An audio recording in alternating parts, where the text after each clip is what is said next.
So the guy gets in the elevator and he heard these two girls talking behind him. And they're like, oh, if you don't have your career set by the time you're 23, you are probably going to just be worse off for the rest of your life. And I was eating a peanut butter and jelly sandwich. And I was like,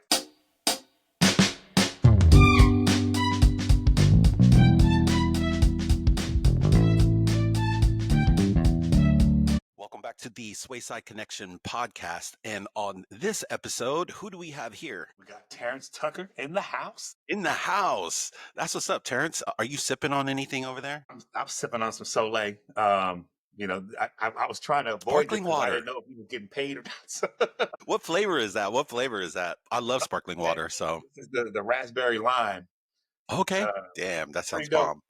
Yeah. How did you hear about this podcast? Corey, I saw a post that Corey had put, and I was like, oh man, I was like, Heinz is doing a podcast with Corey, man. I wish I could have got on that.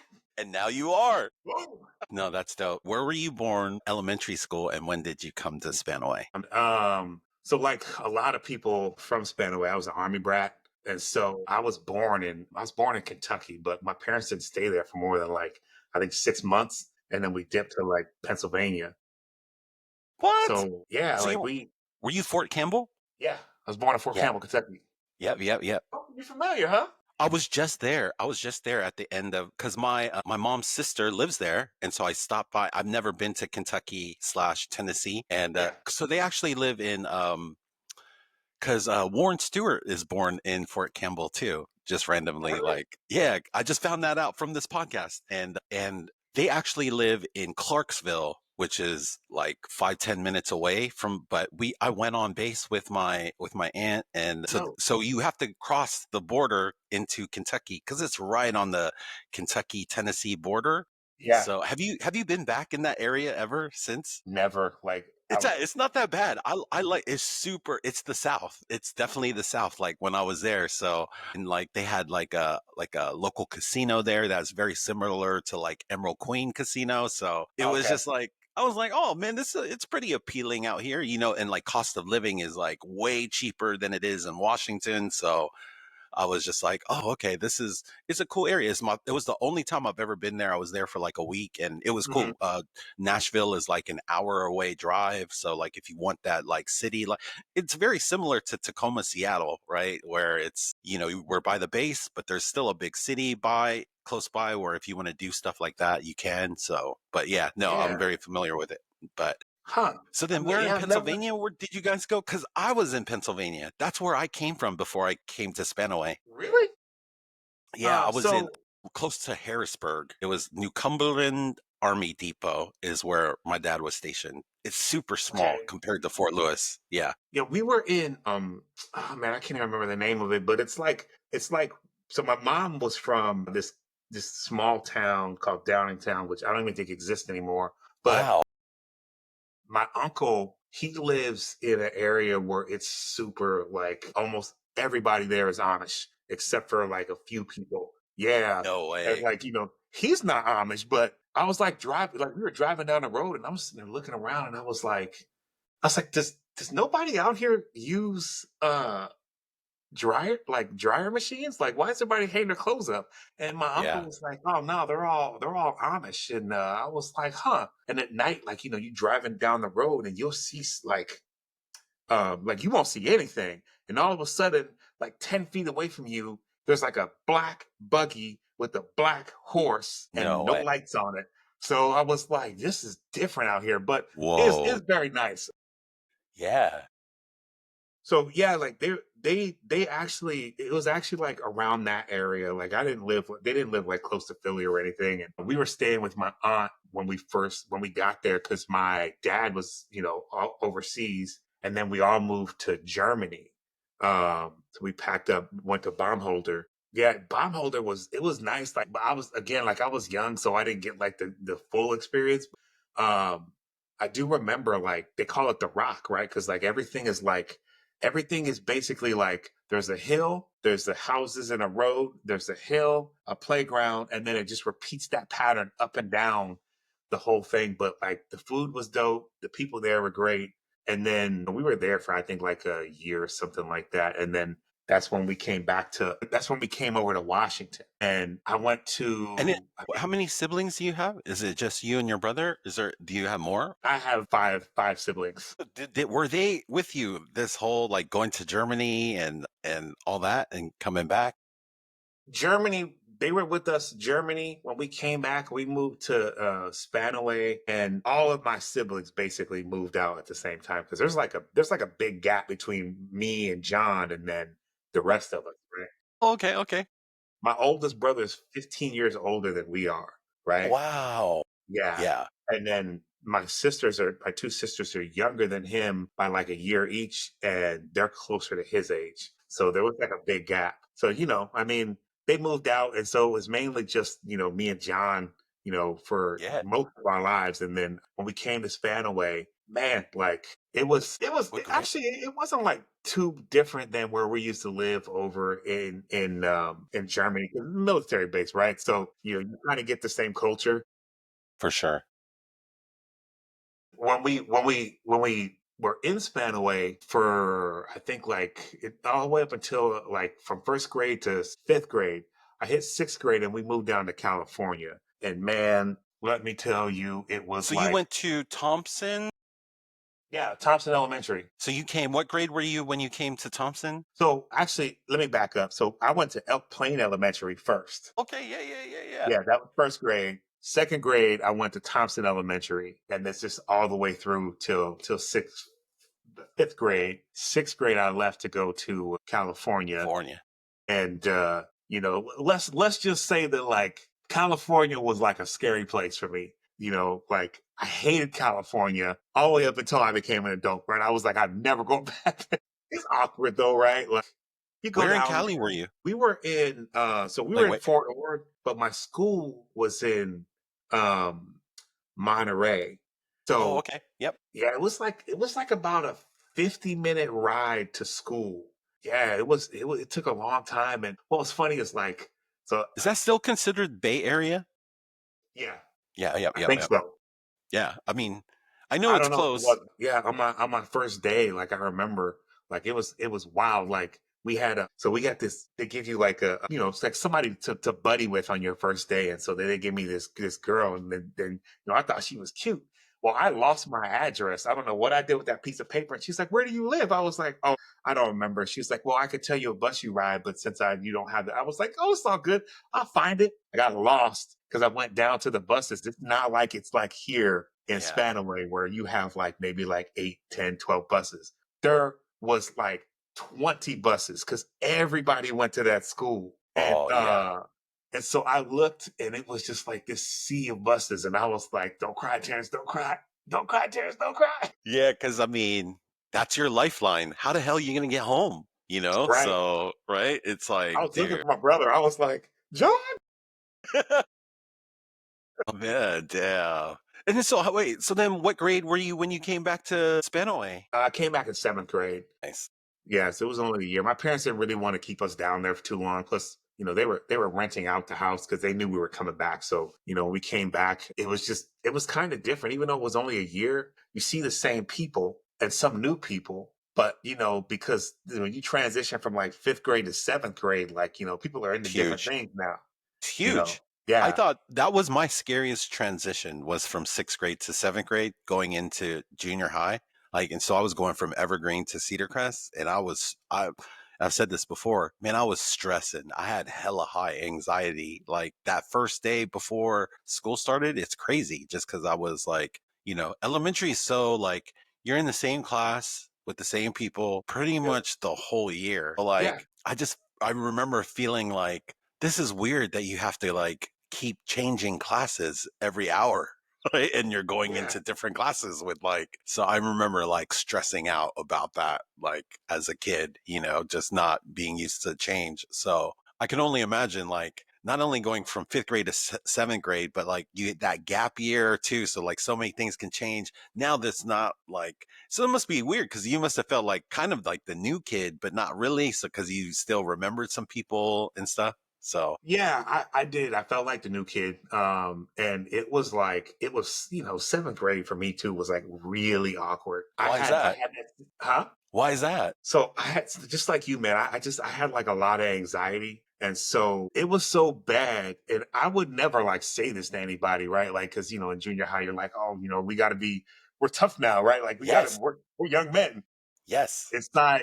So I remember like a good example is like, I remember my first day, I came to the lunchroom, it was lunchtime, and I had to walk across the lunchroom to go get my lunch. And I saw my friends sitting at this table. So, and they were sitting on the side that I entered it. So the whole time that I was walking across that lunchroom, it felt like an eternity. And I was like, everybody's staring at me. I have to walk perfectly. If I don't, I'm going to be a laughing stock for the rest of my life. Yeah. And it was such like built up, like, Yeah. like and nobody was looking at me. Like nobody was, right? No, for sure. Almost every instance where I feel like something like that, where it's like, oh my God, all these people are looking. Nobody's really looking. Nobody really Right. cares. It's so Yeah. crazy. They're Yeah. living their own lives. Exactly. Everybody is so worried about themselves that, dude, they don't really care in the Right. big scheme of things. And so, yeah. But it's funny because I think like at that age, right? Kind of how you were saying, we're becoming young men, like we're starting to like understand social dynamics a little bit more. And then Right. also our hormones and stuff is like starting to like come into fruition. It's Right. easy. I could see how it's easy for anybody, like for kids in general, to just have high anxiety and not understand like how things work and like just how to get along with people and, Right. just like regular, just like I say, social dynamics. And so it's definitely something that you kind of pick up along the way, right? And I think that's why I'm glad for school for, because I think maybe if I didn't go to like school, like maybe if I was homeschooled, I'd probably be way more awkward than I am today, And so I think that helps junior high. I think the whole school experience helps you just be less awkward in general, and just like people are normal. You don't have to like think about all these things that you're insecure about. And so, Right. Yeah. For me, like, I think if I would say like when that all started to like taper off was like not necessarily eighth grade. I think like toward the end of ninth grade for me, because I know we all kind of move at our different paces, right? And I think ninth grade for me was that point. And just, like it's like, oh, next year you're going to 10th grade, you're gonna be low on the totem pole anymore. But at that point I was just like, but I also get my license, right? Like so, it's like I'm gonna be yeah, out and about, but like it just I don't know. Like for me, once I hit ninth grade, like things started to kind of calm down a little bit because I feel like because everybody got so much more comfortable, I feel like there was a lot less friction between just people in general and in school as well. And then you kind of establish like your friends and like if you were to like take a snapshot of me in like fifth grade and sixth grade, like what I was into versus like ninth grade and then versus 12th grade, obviously it's gonna be different for everybody. But I went from like comic books, like in California, like, me and my friends kind of like just kind of tuck ourselves in the corner and be like, oh, Wolverine is in this issue, blah, blah, blah, yeah, things like that. yeah, Then, in junior high, everybody was trying to be cool and something that they weren't, yeah, and then in 12th grade, I mean, like in high school, you really kind of, I feel like you really hit like a more comfortable stride with like who for you sure. are, so that's kind of like where I ended was like I when I was 14, I picked up this like passion for just building, websites and stuff like that, and just kind of getting into this whole like multimedia, animation, all that stuff. And so I disappeared for a while. Like I think I was that eighth grade. I think I kind of disappeared for a while because like I just got on my computer because all these people were making like millions of dollars on, like all these like websites that they were building. And then I heard like, Still are, still today. yeah. Well, I mean, like there was that one kid who was like 8 years old. He built a Pokemon site and then made like a bajillion dollars on it. And I was like, all right, time to bury my head in this computer, you Yeah. know? How did you get into that? Like, how did you like? Because I wasn't even like, I didn't know any of that. Like, I didn't realize like there were kids making websites and stuff. And shoot, I didn't even really understand the internet yet. Like, I probably didn't even really understand the internet until maybe I was like a junior slash senior. So, like Yeah. eighth grade. Like, dude, Yeah. you're way ahead of the curve. Because what is that? That's like 94, 95. Like, That's right Yeah, around like Amazon basically started right then. So like that's yeah. crazy for you to like even have that type of interest all the way back then, you know? So like how did you even know about that? Like, Well, first and foremost, I got to give the credit to my mom, right? So she bought a computer, and there was this game that was on there. I forgot what it was called, but I used to play it all the time. And then one day, she booted up the computer, and then she went online, and I was like, "What is this?" And she was like, wow. "This is the internet." I was like, "Well, what does it do?" And then she's kind of telling me, and then I think like she mentioned that little kid who made a lot of money, Yeah. and I think my mom basically made the connection between what my interests were, because I've always had like a clear path in my mind ever since I was like, I when did Aladdin come out? Aladdin the movie?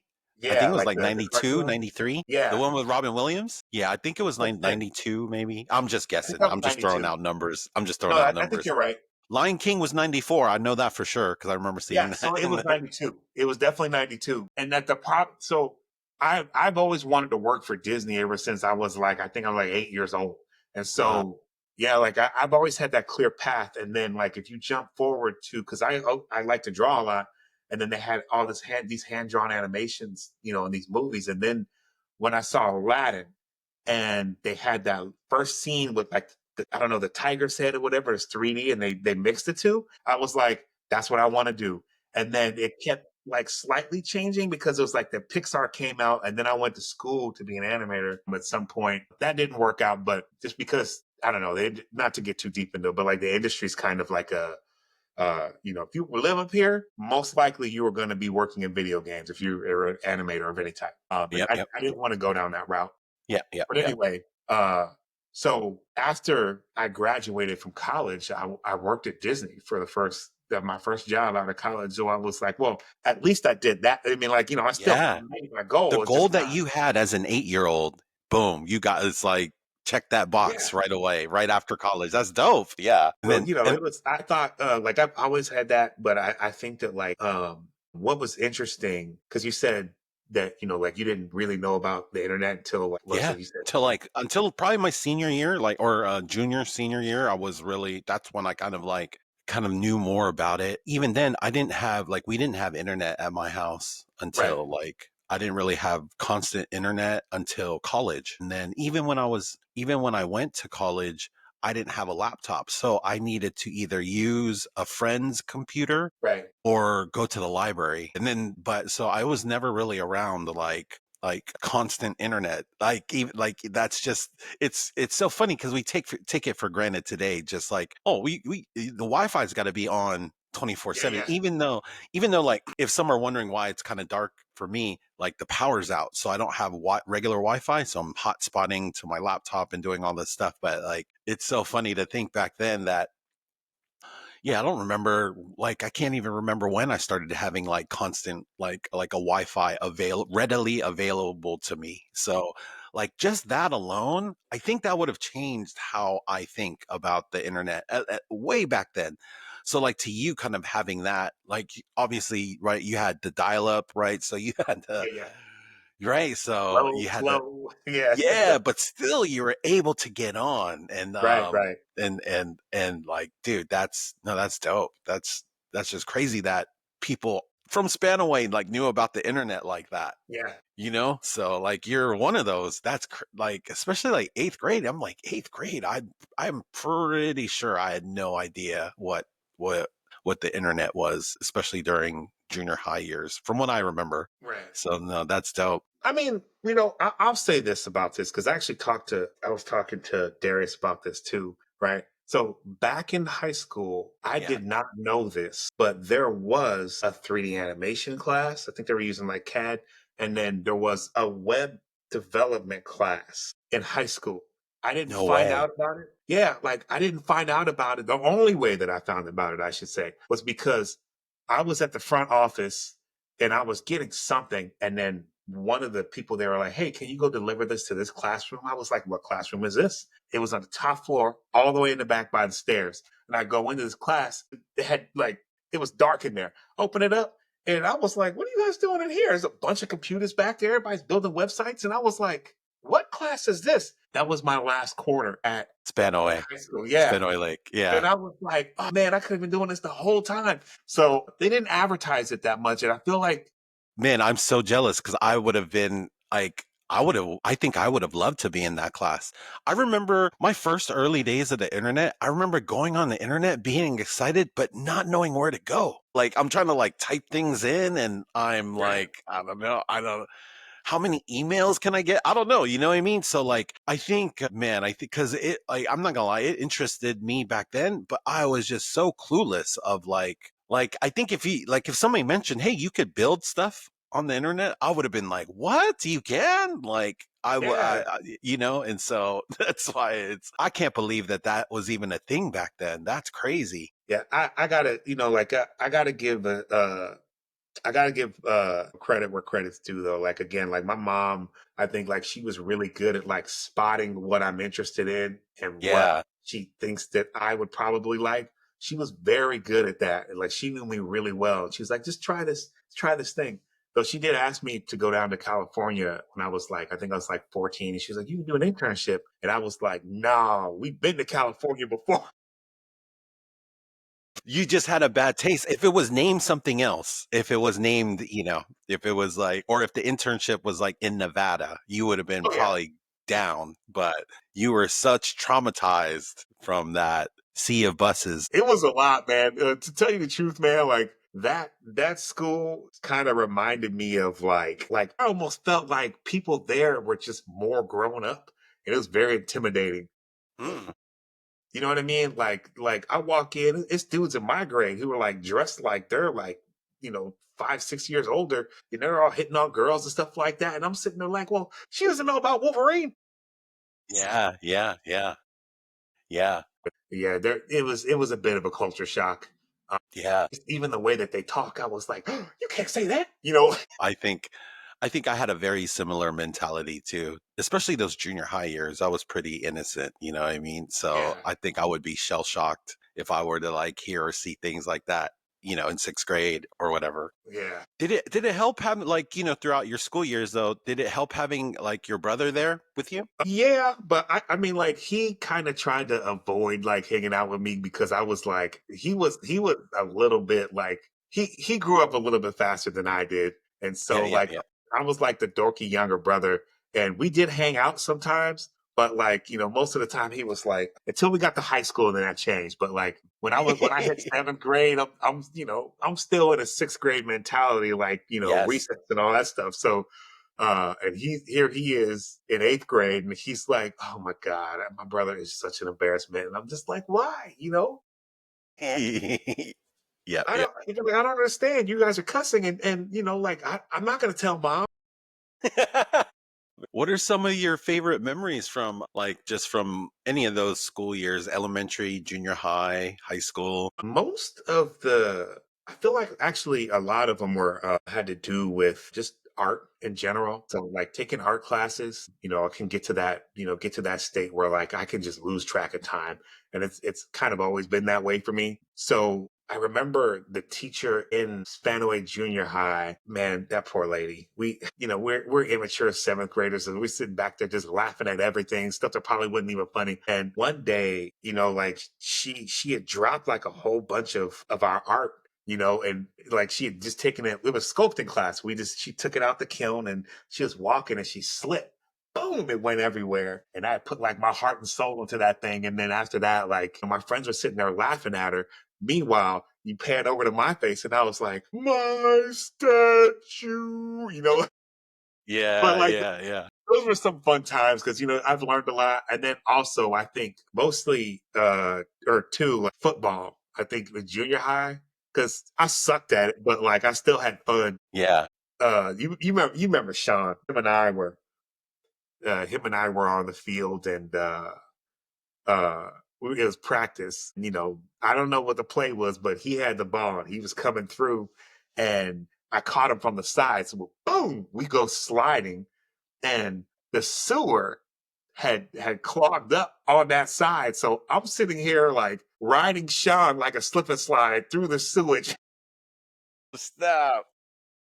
I got up, Man. and it's like all over his face, but like that's the kind of like, it's just memories like that, like where, Yeah. like we always be goofing around and stuff like that. Any computer class that I had was always like a really good time. Because I used to talk a lot and I used to get in trouble for talking all the time, Yeah. except for those art and computer classes, I could zone out. So, yeah, there's that. Anytime a teacher would join in on a prank with us, I think it Oh yeah. was also pretty fun. Hey, you had teachers join in on pranks? Well, they wouldn't necessarily join in, but they would just let it happen. You know what I mean? Yeah, yeah, Uh, yeah, yeah. the teacher, he was out in a portable, and the teacher was kind of just like staring at us. And then the person came back, and then they picked it up, and they're like looking around the room, and everybody's kind of like the whole Yeah. class pretty much in on it. And then the teacher's sitting there just like trying to hold in his lap, and his head's bobbing because he couldn't, you know what I mean? Uh, so I mean, it was like harmless. Like, it was never like, Yeah.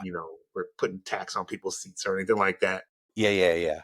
You know. Do you have any favorite teachers, Yeah. junior high or high school? Yeah. Like working backwards, I would say my one actually I had a couple. So Miss Oliver Moore, she was great. So the very last day, right? I don't know if you were in her class or not. I think you were in that same class. No? Okay. The very last day I had an assignment. She says, if you don't get an A on this, I have to fail you. And then you'll end up repeating this grade. I was like, okay. So I turned my paper in and she said, all right. I was like, cool. I walked home because the buses were all gone. Walked home. She called me and was like, hey, I can't give you a passing grade on this. Can you come back and redo it? I left some notes. It's like, all right. So I walked back up to school and then I redid it, turned it in, and then she said, she was being fair. She was like, I'm not just going to pass you just because you're going to earn this, but I'm not just going to let you fail, right? So you're going Yeah. to earn it, but I'm giving you these opportunities. And so, Yes. like, normally, I think, like, most of the teachers would have just been like, well, it's too bad, and just kind of put it in Yeah. and she did stuff like that. At least for me, I know, whenever she could, just because I think she cared. And so, like, I would say, like, that put her at, like, the top of my list. And then, of course, I'm sure a lot of people say this, Mr. Wright Jr., Yeah. Yeah. Yeah. just because, like, his whole class was like a comedy session. So it was never a dull moment. I don't think I learned a whole lot.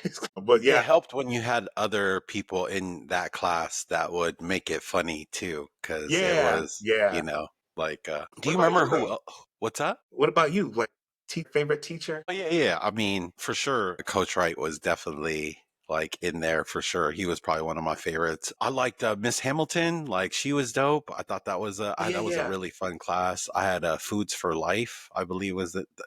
It's weird how sometimes you'll remember like the names of some of these classes, but like she was hella cool. And then I did choir for 3 years, so Mr. Kraus was pretty cool. I had a pretty good relationship with him just because I feel like I was just invested, And but yeah, those are probably like some of the maybe the top three. And then Coach Hosteth too. He was just I didn't really have him for any classes, but he was like my homeroom, and just him being a coach, he was just another like just like funny dude. So I Yeah. think Those are some good ones. I think too, Coach Roback, he was a solid dude to me. yeah, That was cool was like the amount of respect that he got just from everybody, like just going in his classroom. I don't really see people, at least in the classes I had with him. Like at some point I took like a health class with him yes, and I took that class my senior year.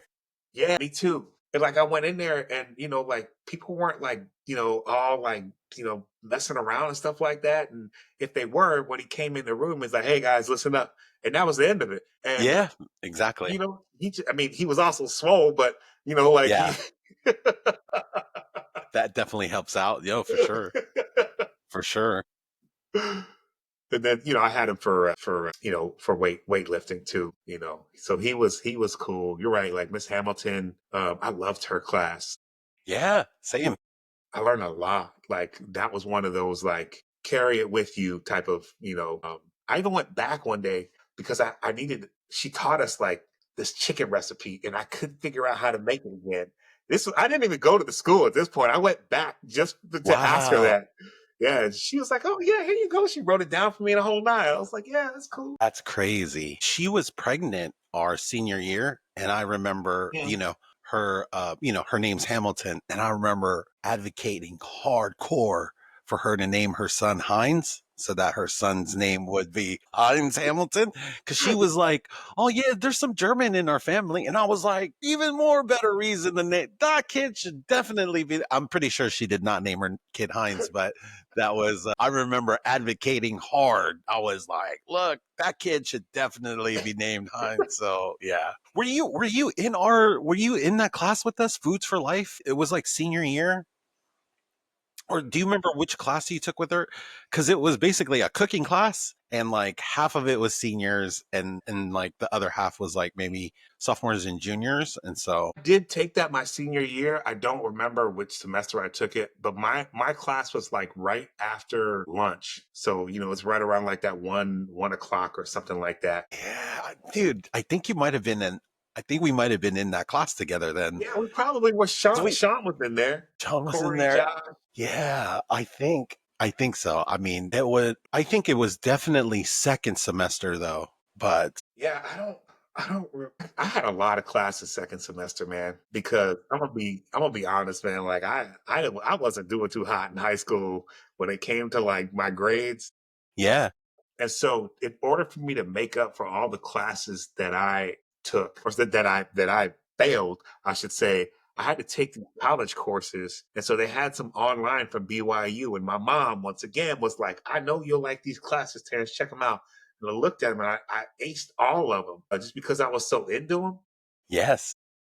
And There's so something there with that, yeah, like you know. I had 14 classes total for my last semester. I had, Wow. yeah, because normally we had 7, right?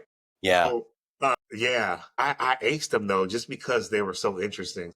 I don't know. For me, like, I don't know if it was that like high school was not engaging enough for me from some of the things, but at the same time, like I feel like people are just into different things, and so, Yeah, and yeah, dude, the way life is so different from school. Like the way school is structured, there's almost no part of life that is structured that way, where right, you're forced to take things that you don't like. And people have so many different learning styles. It's right, like that, and it's easy for you, and like that's why I feel like it's great that you were able to find things that you like you lost your time when you were found something that you like.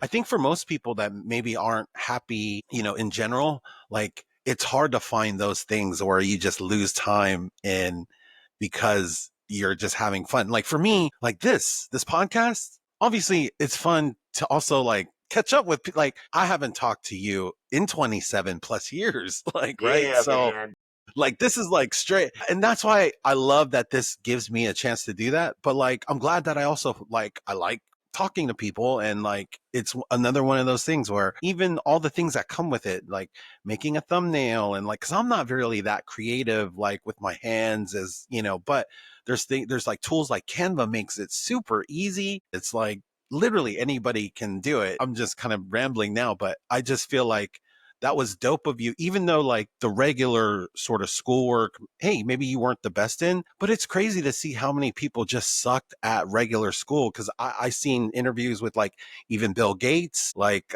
he struggled in just regular school, and like Gary V, like all these like, influencers and just like people that struggled. It's like, what?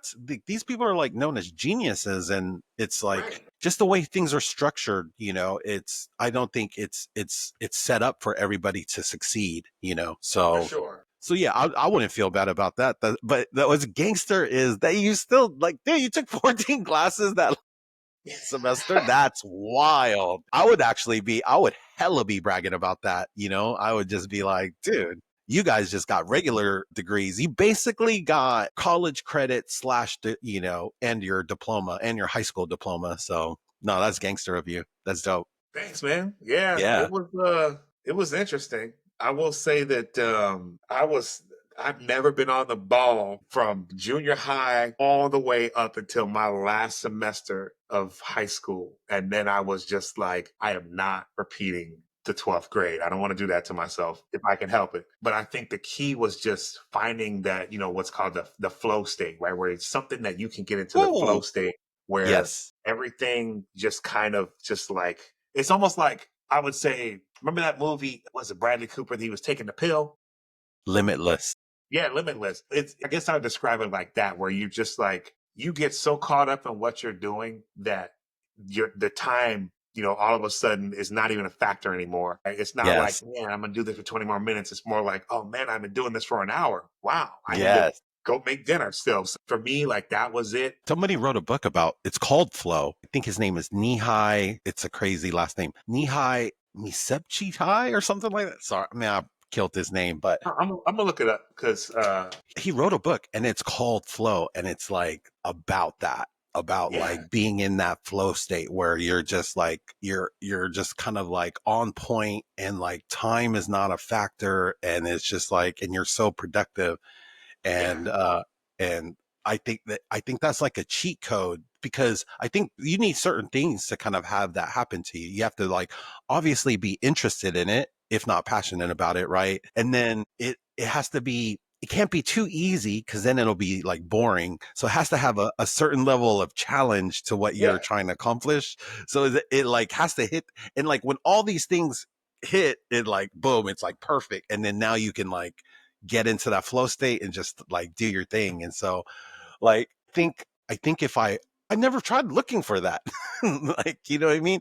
Or yeah, like I would find it in like leisure, right? Like like gambling, like, playing poker, or like, like other things like that, where time would go, like, or at a slot machine or something. But I've never found it in like doing things that are productive. And except until like recently, like I've been actually like understanding about the flow state, and like, because I've consumed hella like my whole life. Like I watched so many movies, TV right, shows, everything, and like I love all of those. I loved watching movies. Was like one of my favorite things. But then, man, I think it was COVID that did it, because I was like, dude, I've watched everything. And yeah, like, there's nothing, and like, why do I feel hella empty? Like, yeah, because now I'm like, dude, and then, so like, just for me starting this YouTube channel, starting this podcast, and like starting these different things, it's like, okay, there's something to creating that it's like, and you've kind of mentioned it too. Like, man, you knew that you liked building when you were young. And I was like, damn, that's so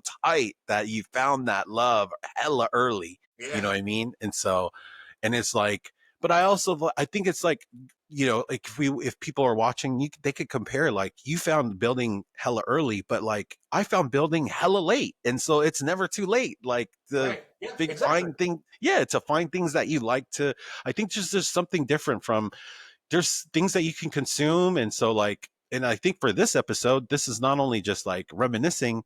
I hope it inspire. I like to hope that this podcast inspires all of our peers, people from right, Spanaway, that, man, anything is possible, especially with the internet today. Is like, dude, your boy's out here. Power just came back on because I could feel this fan on me now. So I'm just like, but yeah, man, anything is possible. You could be anywhere as long as you have internet. If you have a phone, a computer, what, dude, you could do a lot of damage, And so yeah, just being in that flow state, finding the yeah. things that you like, so oh, that's so dope. I would say a key marker for me was basically when you're doing the thing, right? And then you get finished with the thing, there's more satisfaction in doing the thing than there is completing it, right? And after that, like, it's like, all right, I'm done. I want to keep doing this thing. So like I paint, I'm a creator, right? I'm an all around creator, right? Uh, Yes. and I paint, and like just when you paint, or sorry, when I'm painting, it's always a flow state from the time that I pick out my canvas. And so at that point, it's just like, my wife's like, bad, because I'm like, I'll just do it forever. Like, I was gonna say, how long does like one take? How long does like one, you know, uh, I think piece of my art shortest take one for was you? like 8 hours. Yeah, I did it all the way through. My back hurt after I was Wow.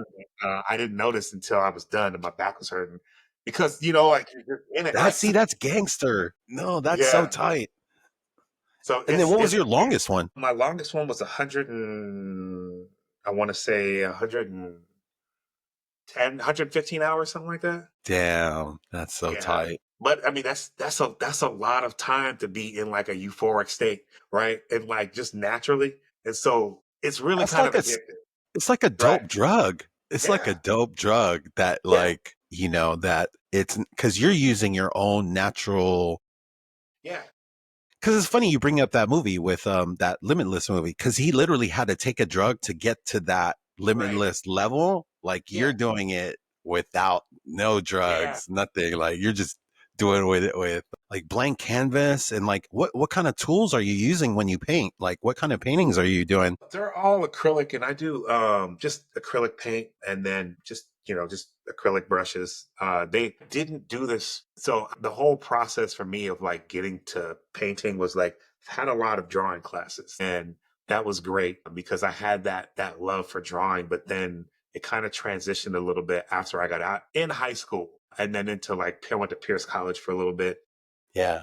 But when you first start, you suck. And then I put it down. This is crazy. I put it down for 10 years and I came back. And the first painting that I did was the first painting I did when I came back to painting was light years ahead of anything that I've ever done. And I don't know why that is, other than I was just gonna like, say that's not really teaching a good lesson. I mean, except for the fact that you waited 10 years, so you kind of had patience. But that's like, like, hey, I started this thing, I really sucked at it, I quit it, and then I came back to it 10 years, and then I was dope.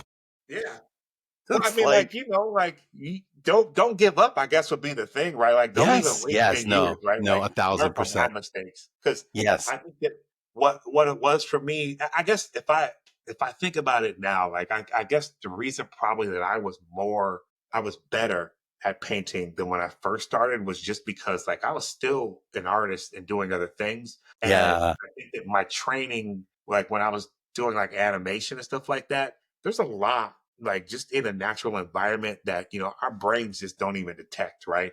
And then even yes, with our memory, we make most of it up when we like in high school. I could tell you there's probably some story I could tell you in high school, like pick one, right, where like what I'm picturing what was happening around like the main focus yeah. probably didn't even happen, right? I think a lot of memories are like that. I think. Yeah.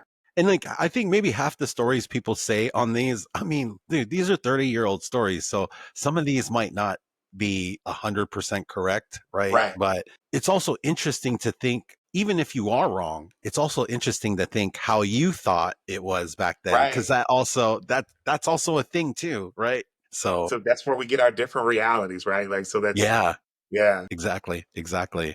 I think it's fun to kind of like run some memory exercises with like one of your friends, like at an event that happened, that long ago, and you're just like, why don't our stories match up? Like Yeah. Yeah. I same think event, there's I think there's a lot like that and it is weird. I have a weird memory because I'll remember like the most randomest, smallest, doesn't even matter detail, but like maybe the big thing around that, I probably have no clue about. It's interesting. I like how the brain works and maybe how we yeah. thought back then, Yeah, So especially given like, what do they call it that we have in like teenagers have the main is it the main star syndrome or something like that, where like you think that like the whole world is main character operating. syndrome. Yeah, main character syndrome. Yeah, like the whole world is just operating as if it's operating around you, and the camera's only pointed at you, and everybody Yeah. else is like a what do you call those, just background actors. uh Yes.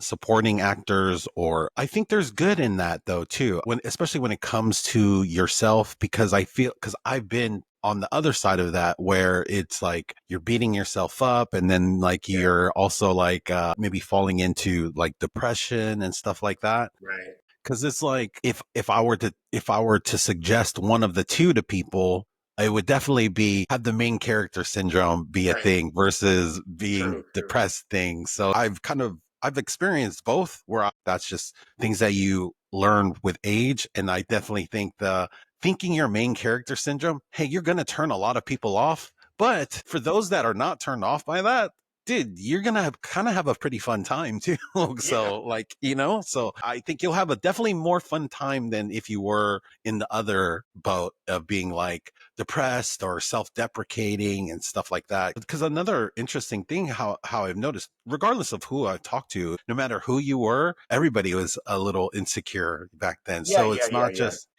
so that I also feel like sometimes I think it helps when you have that, but don't be an asshole towards other people either though. So that's like kind of like the thing. It's like you can look at yourself higher, but that doesn't mean you treat people lesser. So Right. I think that's the Yeah. problem when people come to like that, because then they're just treating other people you know like pieces of shit or whatever. So it's just like, like let's not do that. So That's a good point. man, Like I didn't even think about it like that. Like if you have somebody who looks at themselves as the main character and they're always looking in, at the very least, that's going to help with their development. 1,000%, I think. Yeah. And then if they're tearing themselves down, it's actually counterintuitive Yes. toward developing. Yeah. Yeah. That's a good point. Because I think sometimes stories that we've seen growing up, like, hey, you're supposed to be humble, you're supposed to, you know, you can still help other people and still be the main character, right? So there's nuance there, right? And it's not like, because I think everybody gets like, if you become, let's just say, very successful, very rich or whatever, like it's easy for people to hate on them because you could think that that person like did something shady to kind of get to that position, right?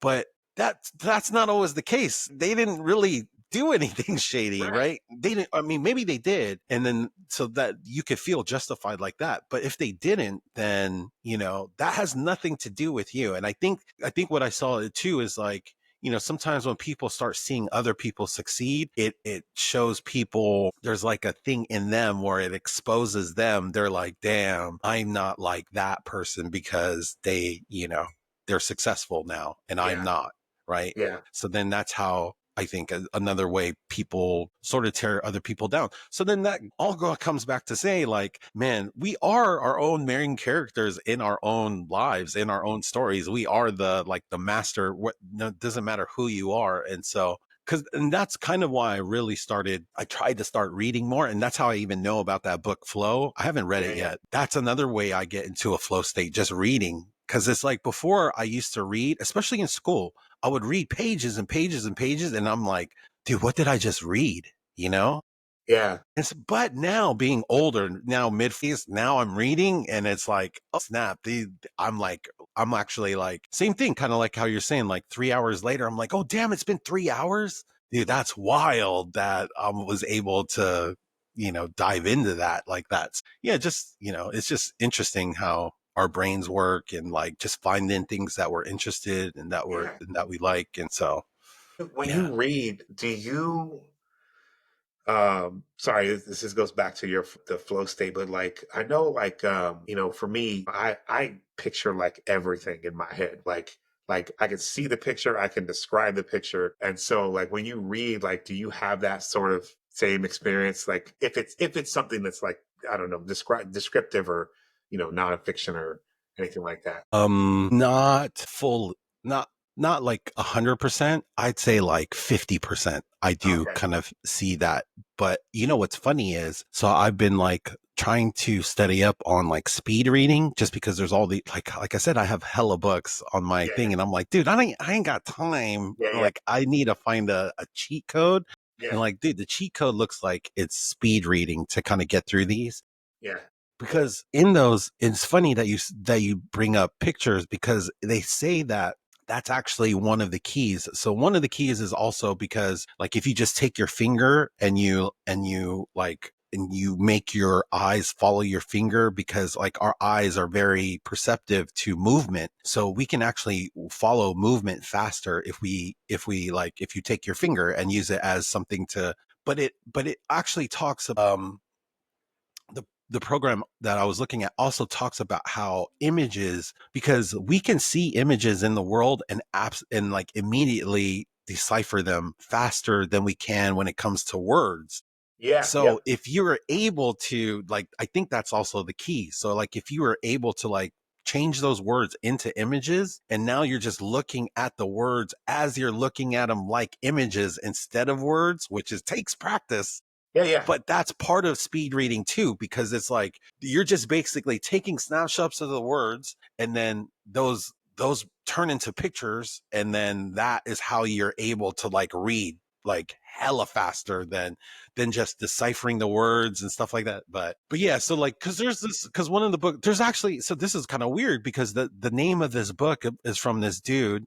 He's like our age, Asian guy from New Jersey. His name's Jim Quick. And he has, just funny because the name of his book is called Limitless. And in that book, he talks about how like he suffered a head injury when he was a kid in the 80s. And he always thought he was kind of dumb, right? Going through school. And then what he realized was like he didn't learn how to learn. He's like learning how to learn, and part of that was like speed reading. And he was just saying how like speeding reading, because you would think, okay, if you're reading stuff that fast, there's no way you're going to comprehend all that stuff that you read.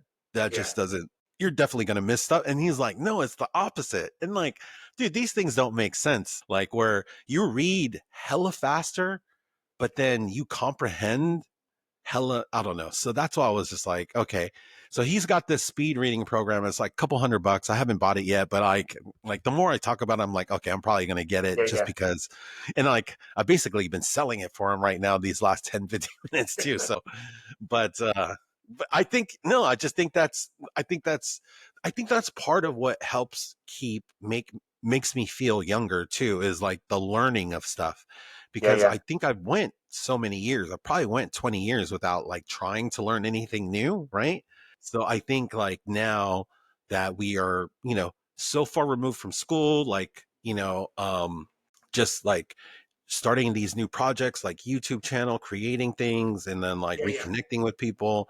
It's like helping me out too. So like, just that's why I'm so thankful for this conversation, because it's like, damn, like, this is just so good, because this is basically what I want to do, is just try to get better and then try to grow Yeah.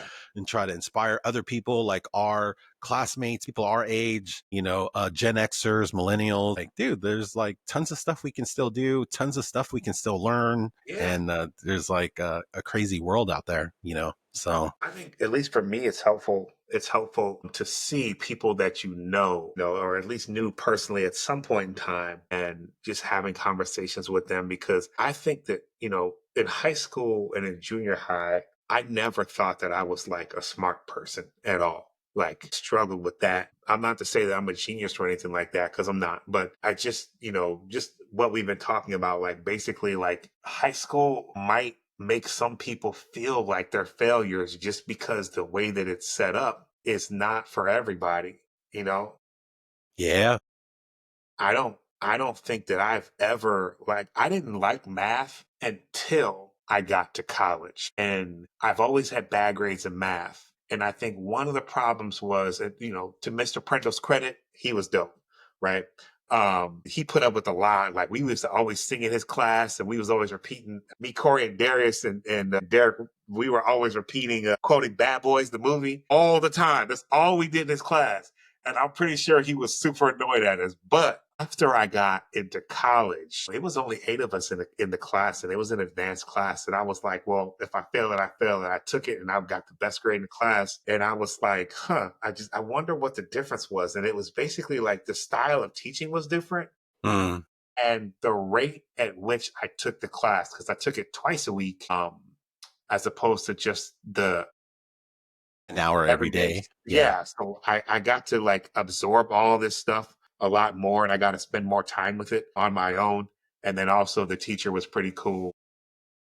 I mean, college is different too, because there's different incentive. Now you're like, you or somebody paid for it, right? Whether you got a Right. scholarship or like, so now there's like money on the line. And to Yeah. be honest, I wouldn't have gotten my degree because it took me 10 years to finally finish and get my degree. And like, I wouldn't have got it unless being scared to lose credits that were going to expire after 10 years. And I was like, okay, I am not trying to pay for these again. If I'm going to get it done, it's either going to get done now or I don't know. I'm probably never going to finish it. So I was like, all right, let me just, it sucked because I was like 98% of the way there and I had like Mm. 2 more classes I just needed to complete. And I was like, okay, let me just, since I did 98% of this stupid degree, all right, so I do think there's also a different mentality, like as you, cause I just had this conversation in my last podcast. If I had gone to college, like at my age now, killed it, I would kill it. I would kill it Yeah, now. yeah, Or even like 10 years ago, right? Just being more mature and stuff, like even high school too. If I were to go back to high school, just kind of like, obviously we're adults now, but I just feel like just knowing what I know now, like I would have looked for that computer class that you were talking about. Like I would have definitely like that class should have been, there should have been like 3 of those classes, right? yeah. And I At think least, more like, yeah. And I think that should have been a required class. I yeah, feel like that should have been a required class because that could have changed so many people's lives along the yeah, way of like having those skills. Cause like nobody, like the fact that we even had that as a class is kind of dope. But yeah. I really looking back, it's just like, damn, that's kind of crazy that that was even a thing. So I really wish they would have like advertised it more. I mean, not that it's all on them, like there's some yeah, accountability on yeah, their part. Because I would definitely like last minute pick my classes and then be like, oh damn, I got to take shop. All right, I'll take shop now because what shop? Like yeah, yeah. I'm thinking greenhouse. But even back then, like that was a ghetto way to get classes back then, though, Right, too. Remember how right, we had to go into the lunchroom, and then all the yeah, teachers are all in a big ass circle, and yeah, then like everybody was lined up like we're at the fair, getting yeah. cheese fries or earthquake burgers. This is like, dude, what this is like the worst way to get classes. This is the worst way to get classes. You got to stand in line and like physically have them sign some shit. That was just like, dude, because we had Part two was like you get up there and they're like, oh yeah, sorry, there's no more spots, and you're like, that was the you know, worst. Yes. They're like, oh yeah, that class is already full. It's like, dude, yeah, I talk, man. agree. Man, was there any like old businesses that you miss or anything like Yeah, favorite man. places that yeah, from Home Spanaway? Video Express. I remember when that Oh, joint was open. I loved going to Home Video Express. You remember that was up there by that Safeway? It was like a tiny little. I never went to that one. I always went to Hollywood. I mean, before it opened, there was Home Video Express was like the only place you could go in Yeah. Spanaway, and I used to go up there and get Nintendo games Oh, to rent. wow. Yeah, so ride my bike up there and get Nintendo games.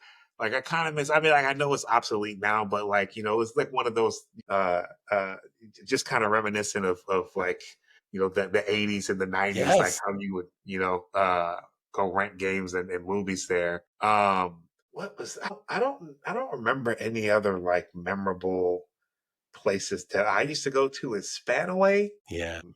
just because I feel like they didn't. I mean, for a long time, if you had a business in Spanaway, you just like that. That's all it was, right? Like it was. They were just there for a long time. So Yeah, like, I guess that in a way it was taken for granted because it's like I'm sure a lot has changed now. Like for I've sure. been um, I've been through there. I haven't been by, at least up there by Safeway on Pacific. They got Popeyes there now, so that's awesome. I wish they would have had that back when we were, you Yeah, know, and that's about it. Like they have like Home Depot and some other things that are there. Which I mean, it's growing, so that's cool. But like at the end of the day, Dunkin's Donuts. That's what's the other one. Yeah, where was that I don't at? think that's there anymore. It's Yeah. used to. You know that Jack in the Box is on Military and Pacific. Yep, used to go What's there the all the like? time. Yeah, that was my spot. Same. Jack in the Box and McDonald's were like my 1 and 2, like 1A and 1B of where you would find me eating there at Yeah, either one of those. So yeah. especially when your friends' So birthdays to hook you up with the discounts. for sure, for sure. Yeah. Yeah, Where was Dunkin' at though? Dunkin' Donuts was in the so if you are facing from Military Road, if you're facing the Jack in the Box, it's directly behind it in that other parking lot. So there's that Okay, building right okay. behind it. Yeah, it Yeah, was over there. I think it's since been gone now, but Yes, I do Yeah. remember it now. I do remember it now. How many people went there? It was in that what do they call it? Like A strip mall, kind of. strip mall. Yeah, it was in that strip Yeah. mall, but right next to yeah, it was yeah. I'm trying to Between think. Jack in the Box and McDonald's, and it was on the McDonald's parking lot side. Yeah. Yes. Yeah, it's funny because I didn't really go there. I didn't go there that much. So did you go on base did you go on base a lot at all? Yeah. I used to work on base when I was Oh, what 14, was your 15. first job? That was Was that it. your first? Yeah, well, I was a bagger at the Fort Lewis Commissary. Oh, yeah. Okay. Yep. Yep. Yep. Hell yeah. I wanted to work on the one on McCord because they made more money because more people, just because it was a short distance to get there. So they made Yes. a lot more money over there. But like, it was still cool, right? Like we go up there and Yeah. again, looking back as an adult, I could have made so much more money than I did, because we didn't pay How's that? taxes. So we didn't pay taxes. We only got tips. Yes. And then if you work all day, you're going home with like $80 a day, me even 100. And back then that was a lot of money, right? Because Hell gas was yeah. only like Yep. $5 a tank. Yep. But instead I would like work for like an hour or two, and then I would be like get a breaker and be like, hey, breaker, not like break dancer, but like breaker as in like the people who are on standby to give you a break. Like, can you work here for like an hour and a half or 2 hours or whatever? We're gonna go check out this movie. And we leave, right? So we get enough Yeah. money to go eat and go do something, and that's what we do. We come back, get more money, and then start. You know what I mean? So, No, but that was oh, my okay, first job. dude. You were being a kid though. Yeah, And like you're just like because now that you think about it, man, I actually and surprised with all the military kids, nobody's really brought this up, but like do you remember Robin Hood? Robin Hood the sandwich spot?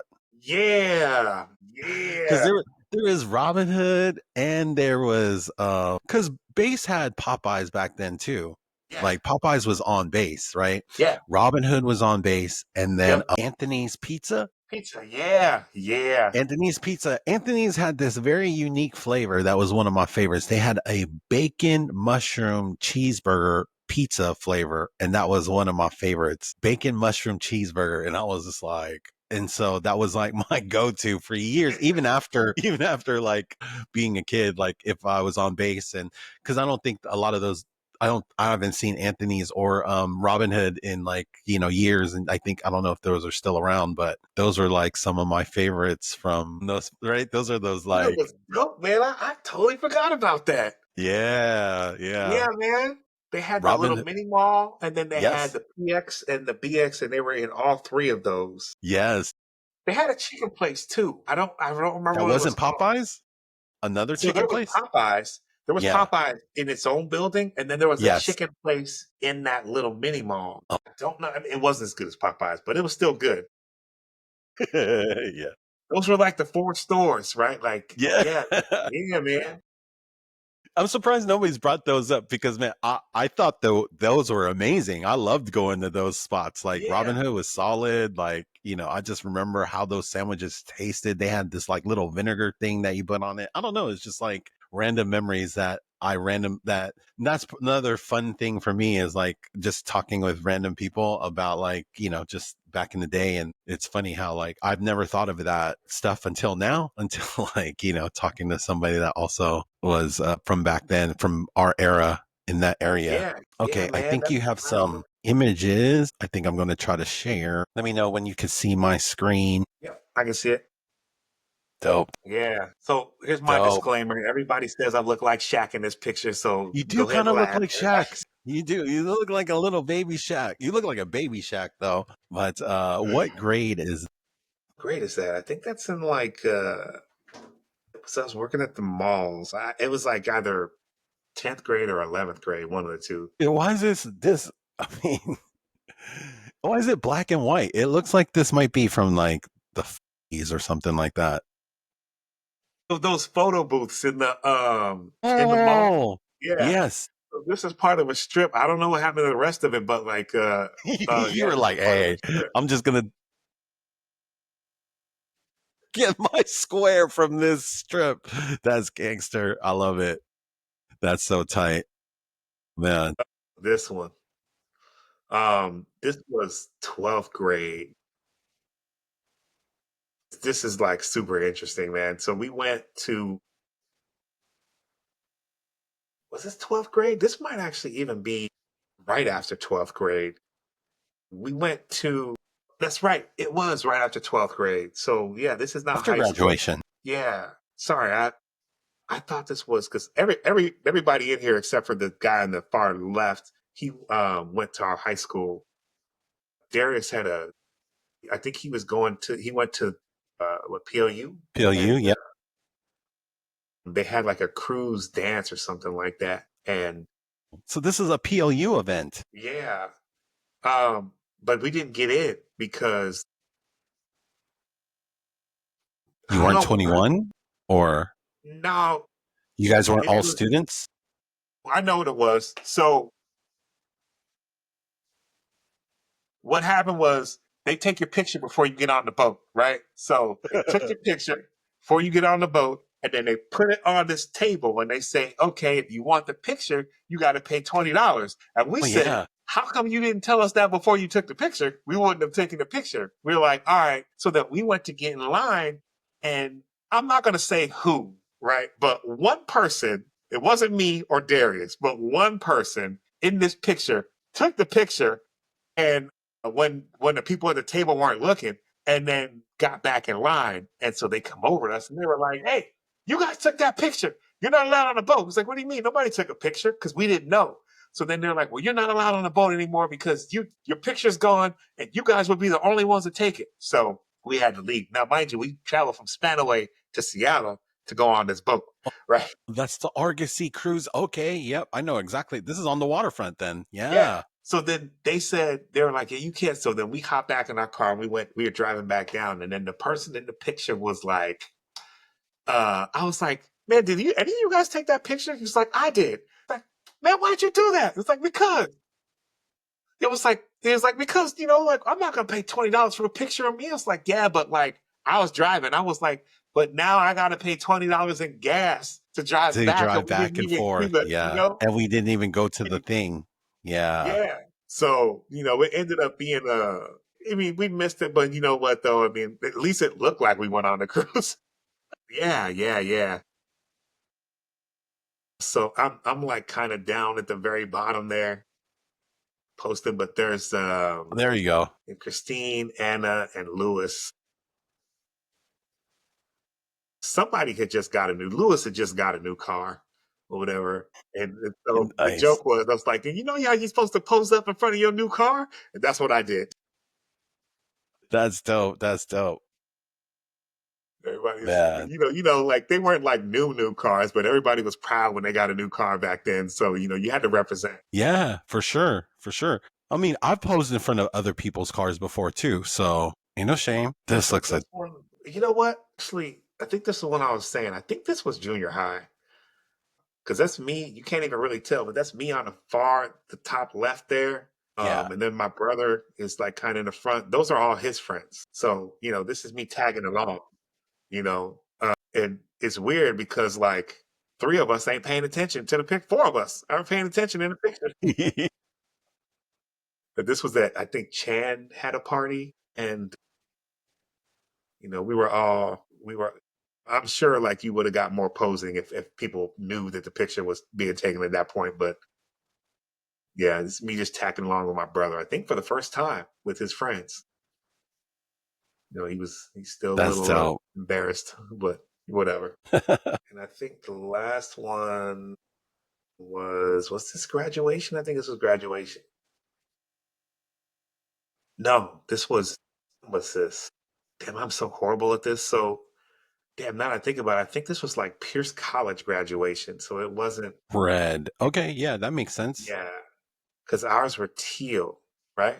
Yeah. I think ours were It teal. would have been black. Ours would have been black Oh, for okay, our yeah, yeah. graduation. Yeah, this was after Pierce College when me and John. John's so cool. Like we after high school, like I didn't know like what I was gonna do, right? Like I Yeah. had those things in mind, but like I just didn't know where to start. And the internet was not really a big help back then, right? And so my brother, like he worked in a nursing home and he was like, "Man, why don't you just come down here and work with me for a little bit and just try it out?" I was like, "All right." So I went in Puyallup. We worked at this nursing home for a while, and then I did it for like 5 years. This is Oh, after I snap. graduated. Yeah. Yeah. And uh the funniest like transition from high school to going to Pierce College and then to not going to that next level. I tried like doing like just building websites on the side and stuff like that. And Mr. Martin, he was also a college instructor, right? So I went from high school to college seeing Mr. Martin, and he taught the 3D program. And so, yeah, like, he was like really encouraging. He was like, "Hey, Terrence, you should, you need to apply at Nickelodeon because they are hiring animators for Jimmy Neutron. And I need to apply too." I was like, "All right." We both applied. We didn't get any answers back, but it was kind of cool that he did that because I think once I hit 23, I went up to the Art Institute. I was just like, you know what, like I was still in communication with Mr. Martin, and he was like, "Yeah, man, you should go for it, this, that, and the other." So, and in between that, I had John who was like, "Yeah, man, just come down here and do this thing." And so I was still able to support myself as much as a 20 some odd person did back then. Yeah. And then from there, I had like Art Institute stuff going on. But like the whole reason, really like the reason that I went to the Art Institute, what the catalyst for the whole thing was I just got fired from the first they fired my brother. Hmm. They like some places will do this thing where they try to, if you get hurt, they'll try to fire you so they don't have to pay Yeah. for your or whatever. So they tried that, and I actually won the case, and so I got like this back pay, and so I was able to get a laptop, and from that laptop, um, I was able to get back into animation because I just couldn't afford anything powerful enough. You needed a really powerful machine to be an Yeah. animator back then. Yeah. And then I was dating somebody, and like I had been like 3-4 weeks into being unemployed, and I was watching this show called, I think it's called Over the Hill or The Hill. I think it's called The Hill. And there was a guy in a similar situation of mine in the cartoon, and he was the same age as me,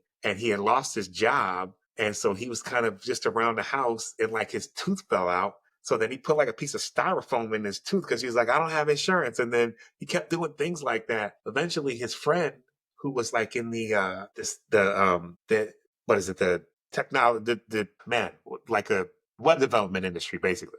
Uh, Gotcha. he was an engineer. He said, "Come up to my job, man. I can get you a job."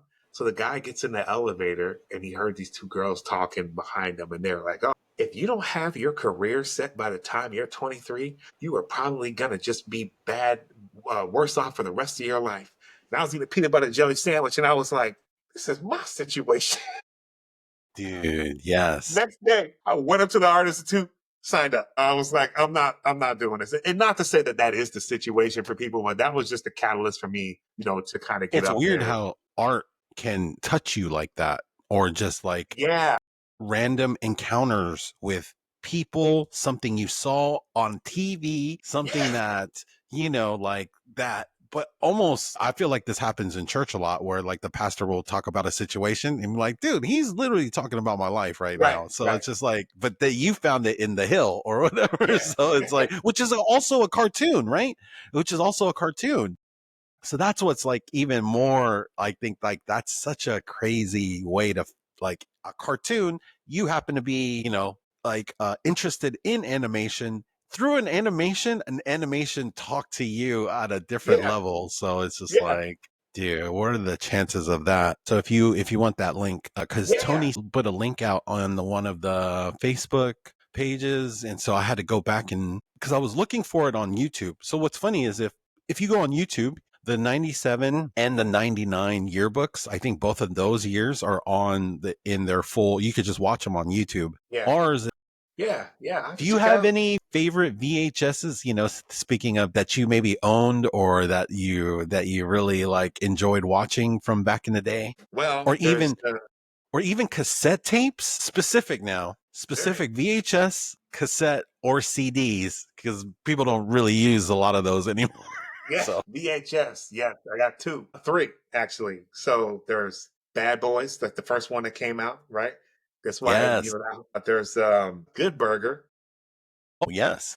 Yeah, Bad Boys, Good Burger, and then the Keenan third and line Kel. was, man, what was the third one? Darn it, I just had it. So anyway, Bad Boys, Good Burger, those two for sure. I remember Keisha let me borrow her Good Burger VHS, and she was like, "You better give it back." I was like, "I would." Yeah, yeah, yeah.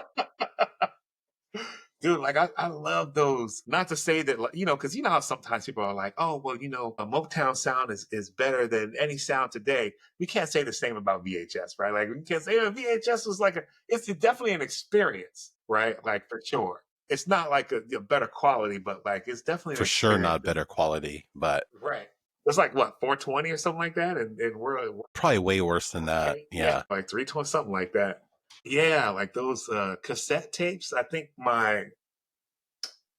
Because my first those also got easily damaged too. So like if you yeah, left it, like if you're here like somewhere humid, man, those things are, you can't even watch them. But like even back then, like if there was like one little like tear in it or something, or like there was, like it somehow like moisture got in there, or yeah, it'll mess up the whole thing. Like you might watch a whole movie with like a line down the middle or yeah. something, right? So that's how bad our call. But if that was the only copy you had, it's like, sorry guys, we watching Bad Boys like this with the line down the Yeah, middle. So, yeah. you know, That's all we got. yeah. Have you watched any of the more recent Bad Boys, the 3 and 4? I've seen three. The latest one I have not checked out. Oh, man, can I just say, you watched the wrong one. That 3 was terrible. I felt like 4 was not as bad as 3, and like Really? yes, I feel like 3 was not very good. I felt like 4 made up for. I felt like the movie that they came out with 4 was what they wish they came out with in The 3. three? So that's Okay. how I look at it. Yeah, it's way better. If you didn't really like 3, which I didn't, 4 I thought but I think I don't it might be one of those things where I went in with very low expectations, and then Right. it was like, "Oh, okay, they kind of did way better this time in Yeah. 4." I So agree. Like yeah, three wasn't great. Like I it remember sitting wasn't. there thinking like, okay, we got like Vanessa Hudgens and some other people up in here, and like it kind of seems like they're like trying to pass the torch, but not really, And I was Yes. just like, I don't know where this whole thing is going. So, and I kind of got a sense too that like Martin Lawrence was like kind of going through some things like in Yeah. real life is what it seemed Yeah, like. yeah. I think all of those were kind of like detractors from the movie. Saying that Martin Lawrence did a bad job, like he's doing what he can, but just I just started noticing those things. So I don't know, like for me, I think number one is always going to be my favorite. Yeah, for sure. I Like really it's like number the 2. Martin. Number 2 had some fire parts though. But Yeah, number for sure. 1, I think overall 1 was one of my favorite. 2 had some fire, like when Martin he was on something. He was like he had accidentally taken the drugs, and he's in the car, and Yeah, he's just like, oh man, that was like, I remember just like I couldn't breathe in the movie yeah, theater when I watched that part, like just like not being able to breathe because I was laughing so hard. So yeah, no, but yeah, from start to finish, 1 is the OG. It's like, because it was also kind of like, how is this dude from Fresh Prince, and how is this guy from, like, how are these two TV show guys? And they're yeah. not even action show guys on TV. They're both like Like comedians, sitcom right? guys. How are these Yeah, two sitcom guys all of a sudden action stars? And it was just like, oh, it's so dope. So yeah. yeah, I I was definitely remember actually that. blown away by like like everything from the action, the performances. Exactly. Same. Like I I think did that was not most of expect us. that at all. I think that was most of us. We were Yeah, all thinking something funny was going to happen because it's those two, but like the everything, like the storyline and like the yeah, action, it was just like, dude, they put together a good movie. So, no, that was crazy. What about yeah. cassette tape CDs? Did you have a big CD case back in the day? Cassette tapes that you owned maybe? As far as like CDs go, like I had, some of the high school favorites, Poe Pimp, I think I even had like Mace, just just some of Yeah. those like as the Chronic, Yes, the original Chronic. yeah, like the original Chronic. Yeah. My mom tried to buy me some CDs. I'm like, hey, Terrence, you should listen to this. But the one thing we didn't have the same taste in music. I'm just gonna say that much. Yeah, I think everybody had like well, actually, so we were in an interesting transition, I think, from like in junior high, the transition was like what did we go from? We went from like R&B and sort of more of the Queen Latifah, LL Cool J, like all those old school guys. Like we were transitioning from that to like gangster rap, right? In But I junior high. also think too, junior high was like CDs were new technology for us in Right, junior high. So right. that's the other thing. Cause man, I still remember having like an MC Hammer like cassette tape. Yeah, Like that was how music was sold back then, right? So right. that was like, I think that was the only cassette tape I owned. I think everything else, though, you know what I did do? I would record songs off the radio. So, like, if a song that I liked played on the radio, I would just record it on a cassette tape. Oh yeah, yeah, So it would have like commercials, like in the beginning or the end, yeah, or like the DJ, like at the beginning of the end of a song. But I would still at least get the song. And that was how I learned basically half the rap songs out there that was out at the time, right? So yeah, like if there was a song that you wanted to know the lyrics to, it was like record it and then play it back over and over. And so that's kind of how I learned yeah. pre-junior high stuff, And you right? put the tape on top of the hole so that you could record. Yes. Yeah. Yeah. You had to fill those. Yeah. Man, I'm telling you, we were so we had some ingenuity as kids and like, Yeah, to figure out like just the random technology. That's just like the same thing as like, man, this Nintendo game's not working. Why don't you blow in it? Right. It's like, and then that's like everybody knew how to do that. yeah. But why was that a thing? Like, how did we know that blowing into the Nintendo game would get the game to work? And it would. And it's so weird. It's like, We didn't even have the internet back then. yes, That's crazy. exactly. And So how everybody does that, knew. yeah, like how does everybody kn and that's just like, I think that's what's special about our generation is like, how do we figure these things out without the internet? Yet it's the same solution across the whole country. Like Right. everybody knew to blow into a Nintendo game, even though it's like we never saw it on TV. Like people weren't doing those things like in mass media. So yeah, I think Yeah. we're just a smarter generation back then. I So yeah. think it definitely does help. Like, one thing I think that we have, and I'm very grateful for in all through school, really, but specifically in high school, is that we didn't have the ability to just text somebody or to just call somebody, right? Like we were still using payphones at that point. And so, when we like meet up and stuff like that, we were forced to be engaged with, like we were forced to be present with everything that was going on, right? It does, even if you weren't paying attention to the thing, you're talking to somebody around you. Like Yeah. now, like even if you go to a concert, I went to a Lupe Fiasco concert and a Bone Yeah. Thugs and Harmony concert like about 5 years ago. Everybody had their phones up and they were just recording, right? And I was like, man, you guys are at a live show and you're just recording. We were forced to engage, right? We were Yeah. forced to be present. And I'm so thankful for that. Bone Thugs and Harmony. That was the tape that I had. But anyway, Yeah. Yeah. Yep.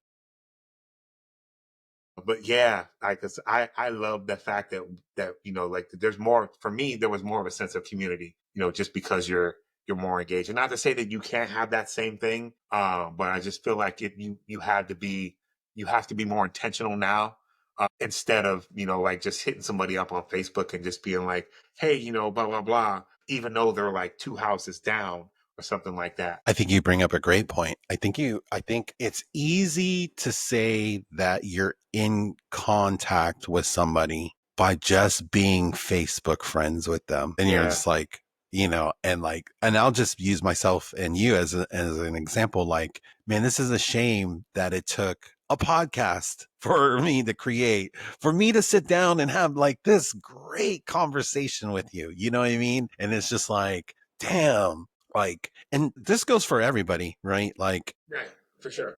for so many people, right? And it's like, man, we need to do, for me, I have a great excuse. Hey, I'm doing this podcast, blah, blah, blah, blah. But it's like, I really, one of my favorite things from this too is just like all the people that hit each other up in the back end of, of this. So like just hearing people are talking to each other again is like, that alone for me is enough to help me keep doing this. But man, you kind of hit a, because that was an interesting thing. I was like, where are you going? Because you were like, you said basically you like the fact that we could not text people. And I'm just thinking like immediately it's weird. Like I felt this thing where I felt like, damn, somebody might not be able to text me. Like I felt this weird, almost anxiety of like being helpless. Like, damn, I don't know what that would be like if somebody weren't able to text me.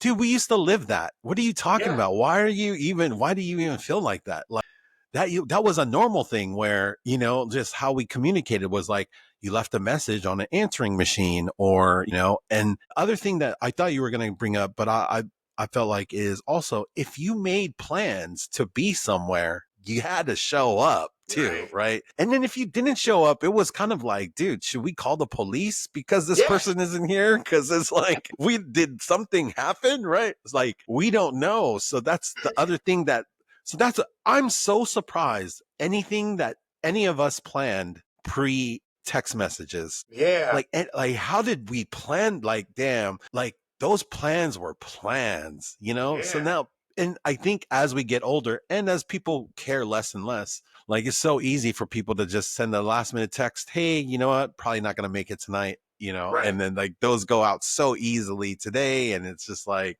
but I think that brings up a great point where, man, people made plans. It was like, dude, you had to show up. And it was, Right. and we did. And so that's why it's like amazing to see any type of event that was not like documented. There was no flyers that were going out.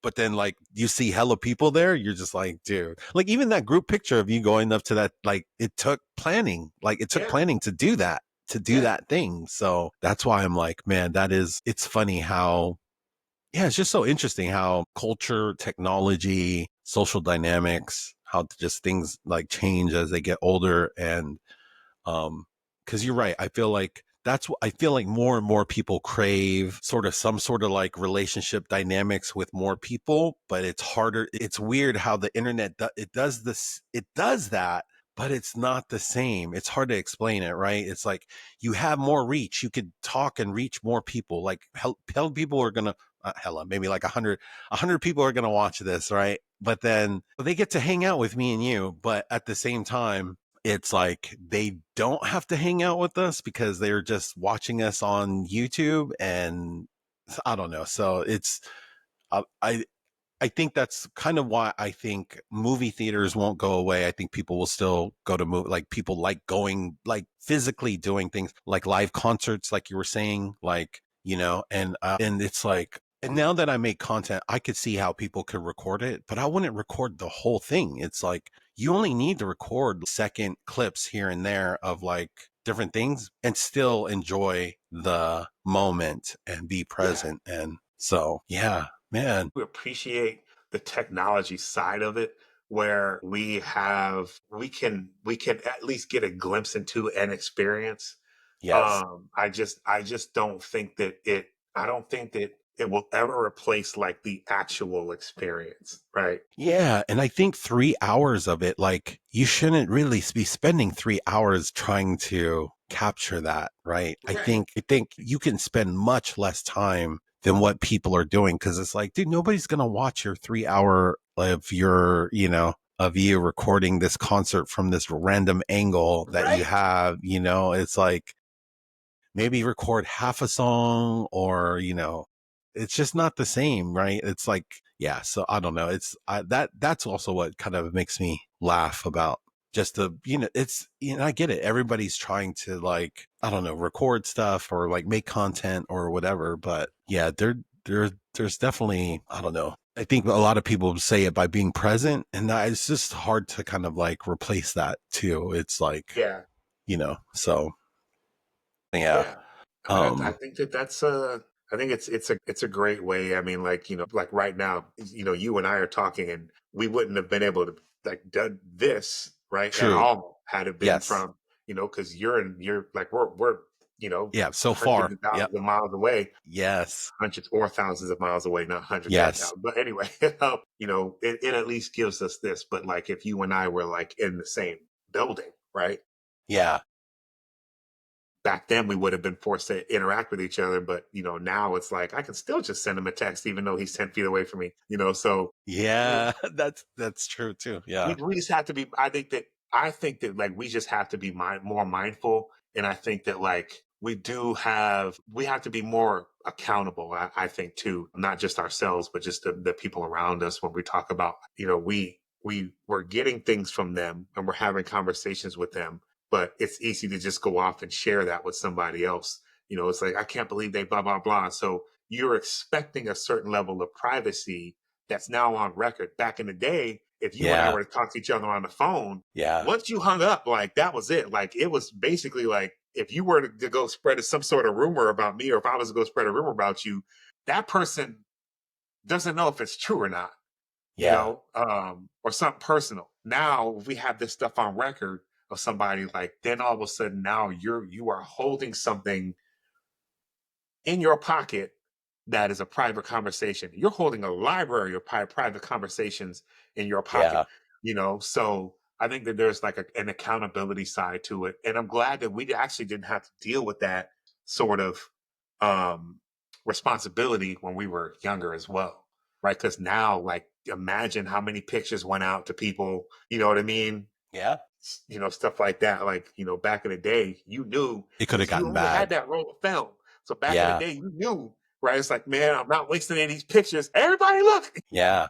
That's so right. That's so true because you're right. There was only a certain limit, and then just the whole thing with pictures, you had to go get them developed. So that was a whole thing. And yeah, it's just even if you had a Polaroid, that was cool because you get it right then. But even then, you're limited. You're limited each time. So that's why it's like even being able to take pictures, I still remember that, like being able to take pictures with your phone, like having that mentality of like you can only take so many. And it's like, oh no, you can actually take as many as you want.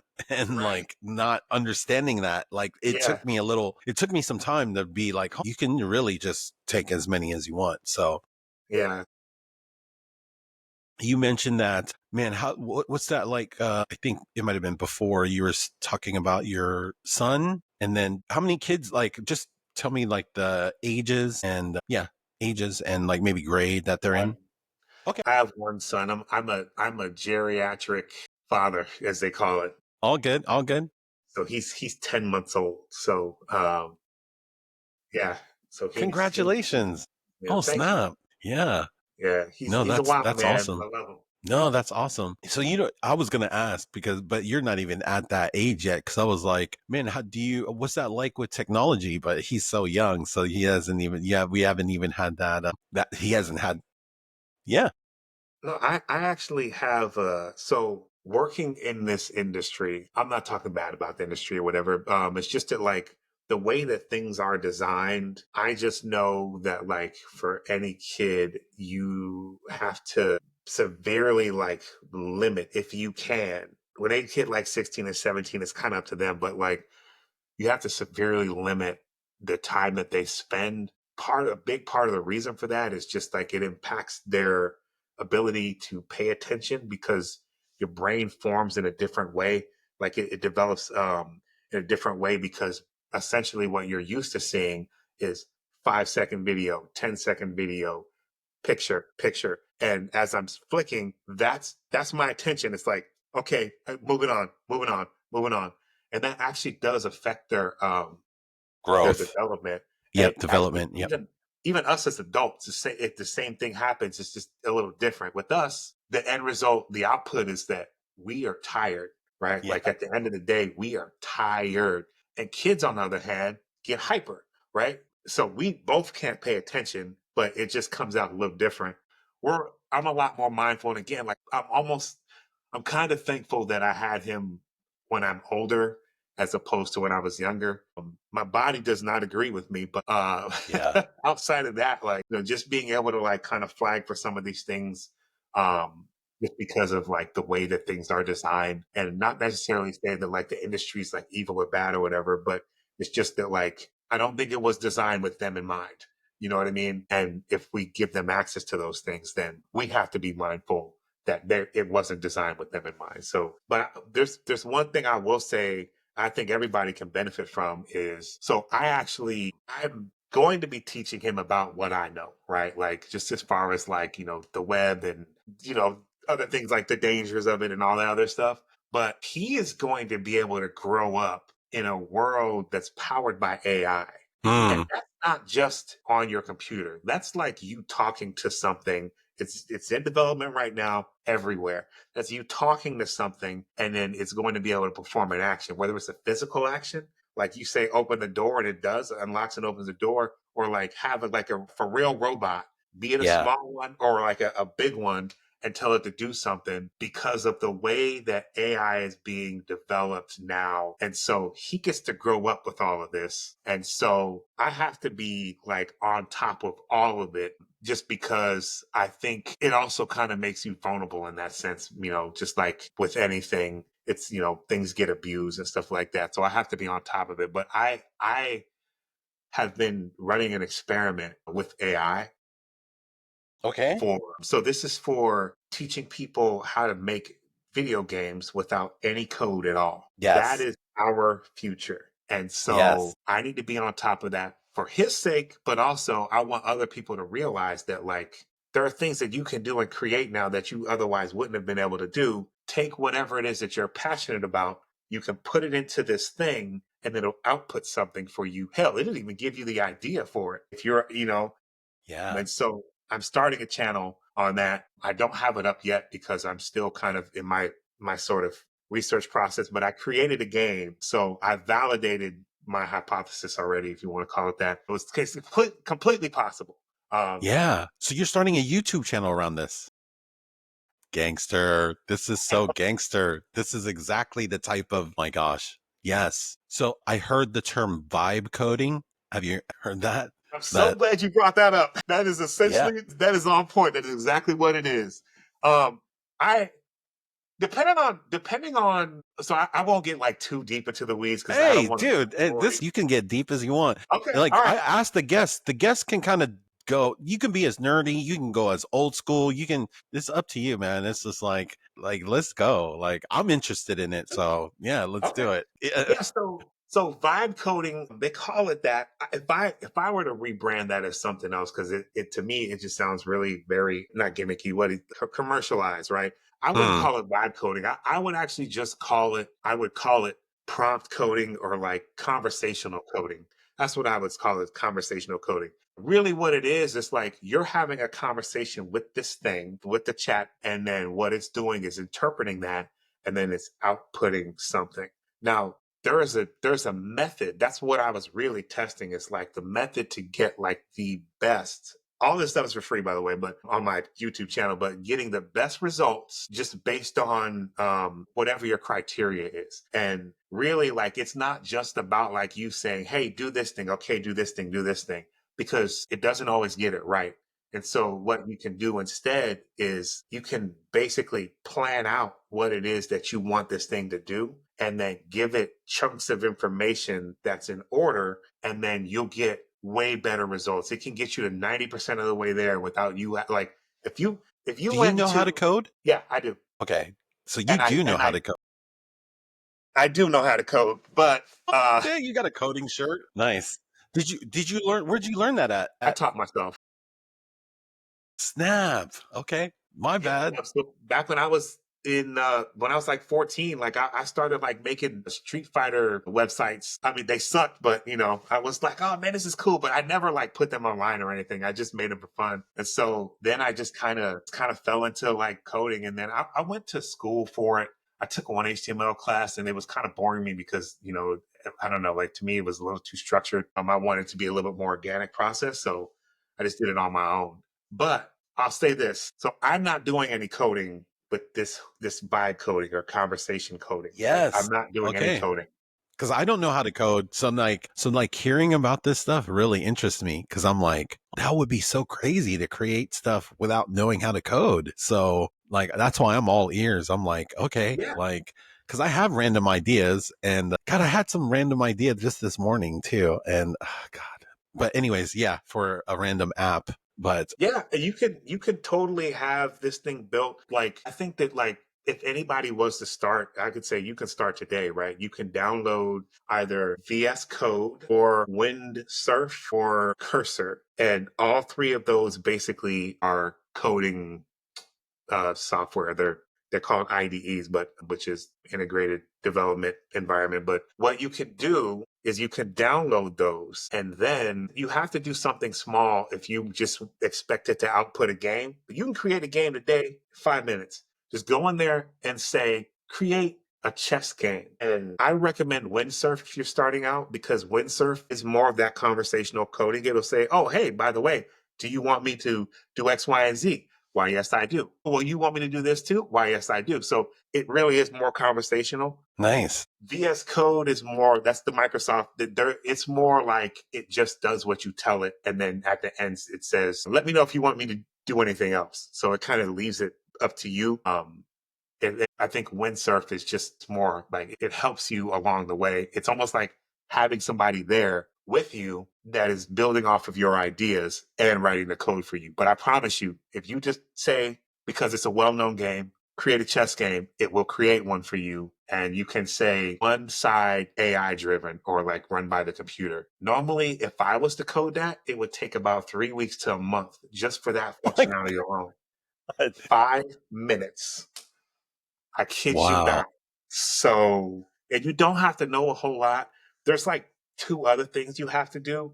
That's why I want to show people. And it literally is just about like where to click, and that's it. And then it's just like you have to install one thing, which takes like I think 20 seconds, and then you have to click in one spot, and then that will open up your game so you can play it. Dude, your channel is gonna be so dope. Like, I mean, I'm pretty sure, like, at least for people that want to learn how to like do this stuff, like that's wild. That no, that's exact. Like, I'll love watching your channel and trying to learn these things. That because if you're showing them, then that's like that's tight. Like, not only you show them, like I know you, so because I'll look online, like there's people online, and this is so crazy with the AI space. Every week, there's some new shit coming out. Every week, it's Yeah, wild. man.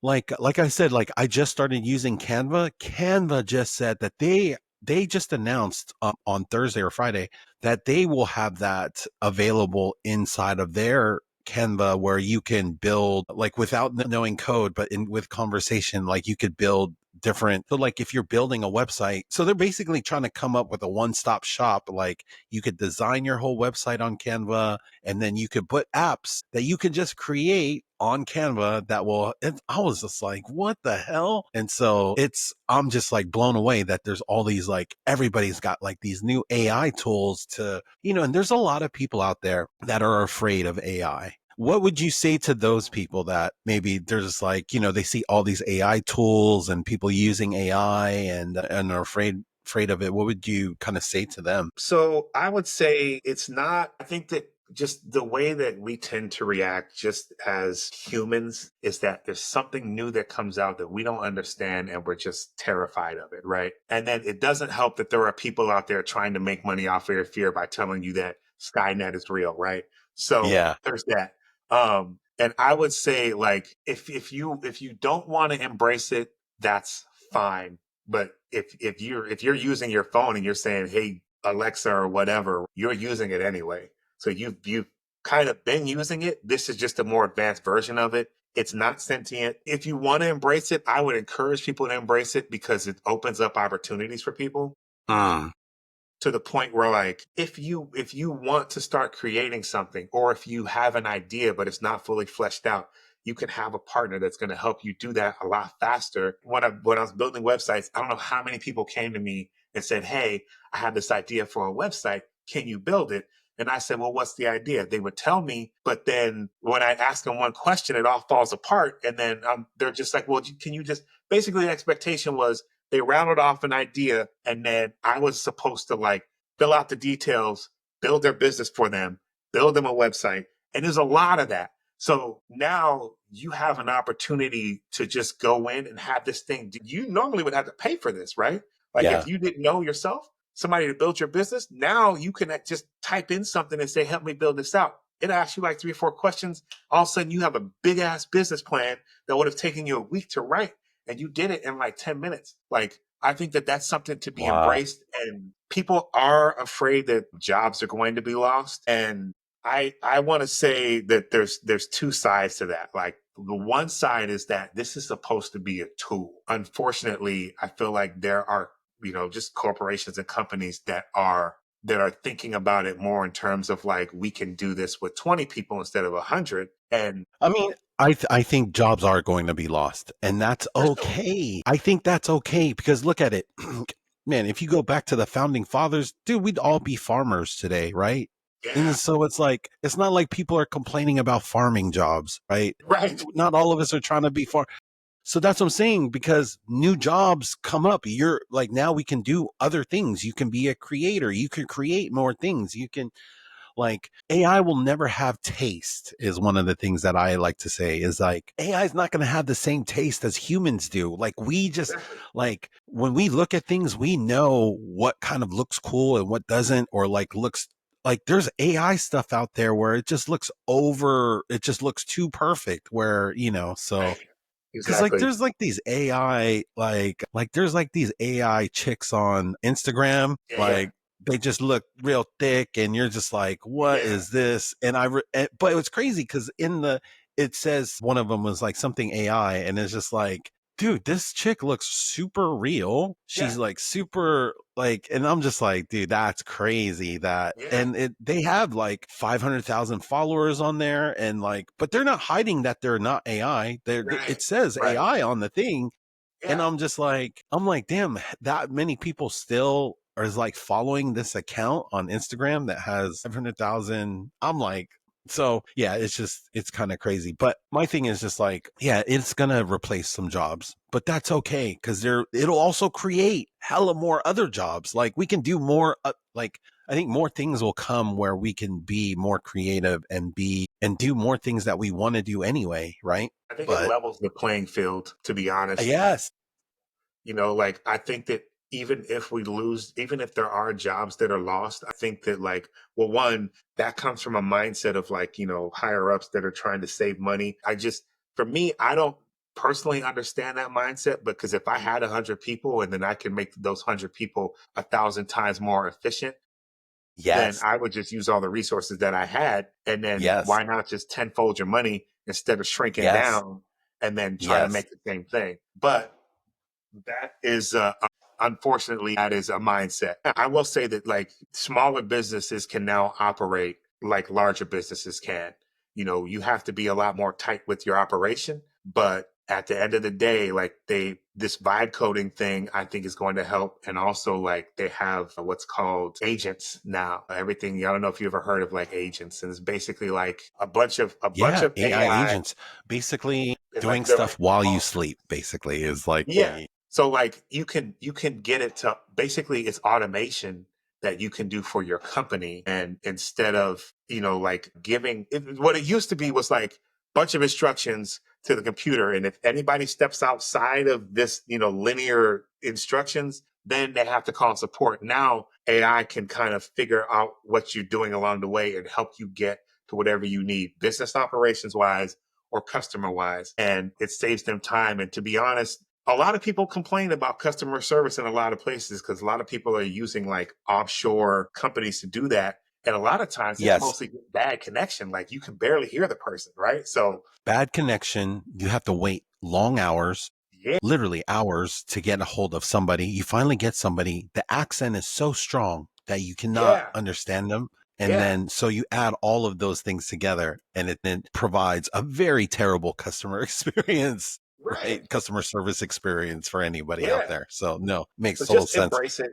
To anybody, I would say embrace it if you want to. If not, that's okay. But like it'll get you light years ahead if you're looking to create something, start a business, just something for fun, like even writing. You can bounce ideas off of it. Like, is there so many avenues to go down? The one that I'm pitching specifically. Hopefully, like there are a lot of people that want to just get on board and start going down. Because if you have an idea for an app and you can flesh it out or have it help you flesh it out, which is even better, there's a way to get that thing done.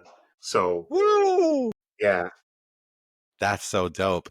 And yeah. so, is your YouTube channel live now? Can I put it in the description? No, Can I it's do it's that? not live. The one that I did Oh, it's not have, live yet? I know, no, it's not live yet. In the future, if you're watching this in the future, his channel will be live and it will be in the description. But if you're watching this in the present or in the nearer future, I don't know. It'll be in there eventually one day. It's not in there today, but look for it and keep keep following the SwaySide Connection podcast because I'm definitely going to keep in contact with Terance as that becomes unleashed, because I think I'm going to watch that channel just a ton, because Terance might actually be kind of annoyed with me with just like if I start doing some of these things, because I might have hella questions, but No. this is amazing. Dude, this is the type of stuff that's just like, man, I think the key word that you said is that it really it democratizes just the ability for anybody to create anything. And I think YouTube already does that for the front part of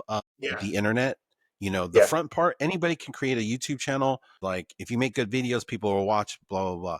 But man, now the back end is now democratized, because the front end has always kind of been up for grabs for anybody. Now the back end, like knowing this back end stuff, now it's open to everybody, because you had to pay, you either had to learn coding yourself or pay somebody thousands of dollars or hundreds of dollars to Yeah. code for you.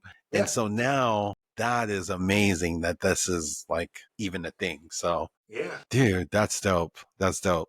I'm glad that There's not a limit on questions. So if anybody, Heinz, if you got any questions for me, always feel free to reach out. I want to yeah, get you this. gonna be annoyed. You gonna be annoyed with me, man, because I have I love talking hella. about this so much, too. You love talking about it? You said Yeah, I love talking about this stuff so much. really? Oh, okay, Yeah. hell yeah, dude. This is then maybe this was meant to be then. So because this might Yeah. be kind of dope. Man, speaking of talking hella, is there people that you still talk to from high school that you still keep in contact with? Yeah. I ran into Randy Yes. P. Yeah, I ran Yeah. into Randy. He's like your neighbor. I didn't realize you were in that area. So he's kind of maybe just, local Yeah, to you. about So like 20 minutes away or something like that. yeah. So him and I had plans. We just, because we had the baby, we had plans, for I think the summer. Yeah. And then I still talk to Sean every once in a while, Sean Smith. Yes. Yeah, I still talk to him. He's on the East Coast, so he's doing good.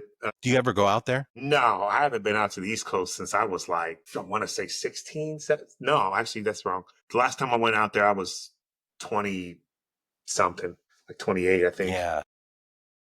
So, yeah, I've talked to that Sean, Randy. I talked to one guy. He didn't go to our high school, this guy, Travis, but he didn't go to our high school, but we hung out in high school. Okay. And Christine, I talk to her all the time. I know there's like a couple Christines from our school, but Yeah, no, one of you're the good. Christines. Yeah, yeah, yeah. I talked to two Christines from school. We're all like really good like friends. Like I consider them my best friends. Yeah. So yeah, there's a couple people that I still like on the phone talk to. You ever randomly run into random people from Spanaway? Have you ever had that happen? I ran Yeah, yeah. Yeah, I ran into him randomly at like some random place in uh not Fife, Federal Way at one point. Just randomly, like, Yeah. what are you doing here? Right? He's like, do you live in Federal Way? We were like, no. Like both of us were like, no. But that's always fun though to It is. run into like random people and just kind of catch up a little bit. So I yeah, that love was being somewhere like not even like I love the out of state randoms where you're like out of state somewhere random and then you not even planned and you like run into somebody. Those are like some of my favorites. I yeah, know you were gonna ask me like were you gonna ask me who I still yeah, talk yeah, to maybe? yeah. I still talk to hella people basically. It's like I'm like in like a bunch of like group chats. I still talk to a bunch of people. So but yeah, and Shout like out to hopefully Robert. yeah. He was the first person when I started selling paintings. He was the first one to buy and support. Robert, Dang, that's what's cool man. up. Robert's so cool. What year was that? This was what, 3, 4, about 5 years ago. Damn, that's gangster. Yeah, man. Yeah, He's so good with stuff like that, man. Almost every venture that I've had, he's always like supported me. So yeah, man. He's a cool cat. super cool, man. He supported other podcasts of mine that I've done and like, yeah. So no, I mad props to him. Let me see. And then before we dock the ships, also when people bring up Spanaway, the term the town, how does that make you feel? What kind of memories or feelings does that give you when people bring up Spanaway? Home for me, like that's the one place I think that like anytime somebody says, where are you from? That's the first thing that pops into mind. Not Kentucky, definitely not California. Yeah, It's Spanaway. Not Tacoma, Spanaway. Spanaway. Yeah.